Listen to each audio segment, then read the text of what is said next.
Ora poso to, Jo. Poso jane aku jan. Tapi pilepeh cangkemku kuat cut.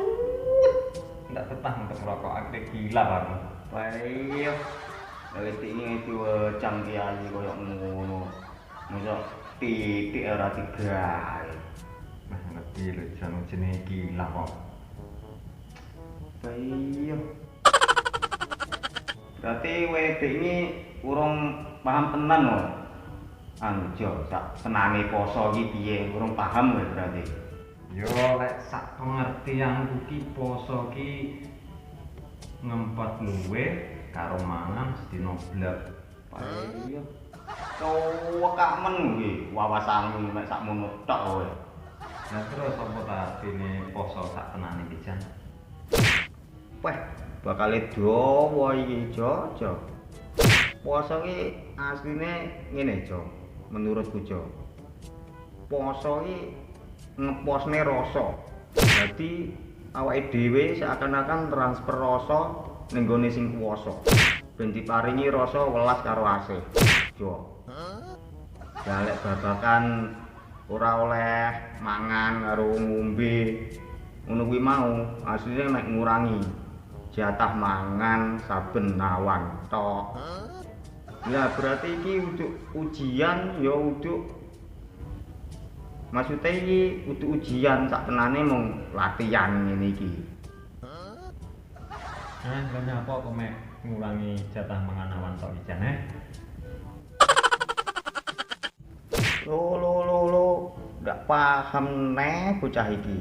Kurangi jatahmu mangan sepisan iki berarti yo kon meneh nih karo liyan. Karo wong sing wis saben dina nampa ujian kekurangan kuwi mau. Dadi yo gawe ngentengne ujian wetenge liyan, yo melu ngrasakne, yo melu uga ngentengne wetenge ngono. Ibarate ngene lho, Jo. Enek wong kere kabeh 10 ora iso mangan. Terus awakmu kuwi aja melu-melu ora mangan.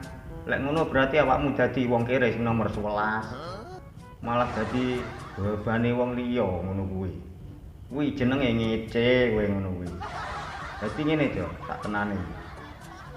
Aja mung melu-melu poso, aja mung melu-melu saleh, aja mung melu-melu bodo, tapi melu berbagi kebahagiaan gone wong liya. Nah, menurutku ngono kuwi makna sing sak tenane iki, Jo. Weh, modelmu iki lek tak sawang olah-olah tibae mumu jeru to jan. Lo, cah kene omahe kono, padakne cah kono omahe kene. Jo, ya ora nyambung. Iki piye? Dadi iki meng wis paham apa urung wae tak kei gambaran kaya ngene iki meng, Jo. Wis paham aku, Jo. Tapi ya engko lek sesuk kilaf meneh. Baik, Jo. Lah piye lho, Jan? Jenenge wong ambe yo ngerti. Sesuk lek aku kilaf eling meneh ya. Eleh empuh, Jo.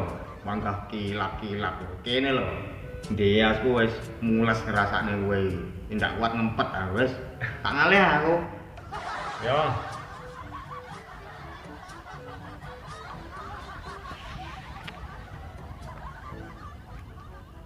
Dikilap-kilap nih saiki ae. Sesuk wis ora kilap meneh.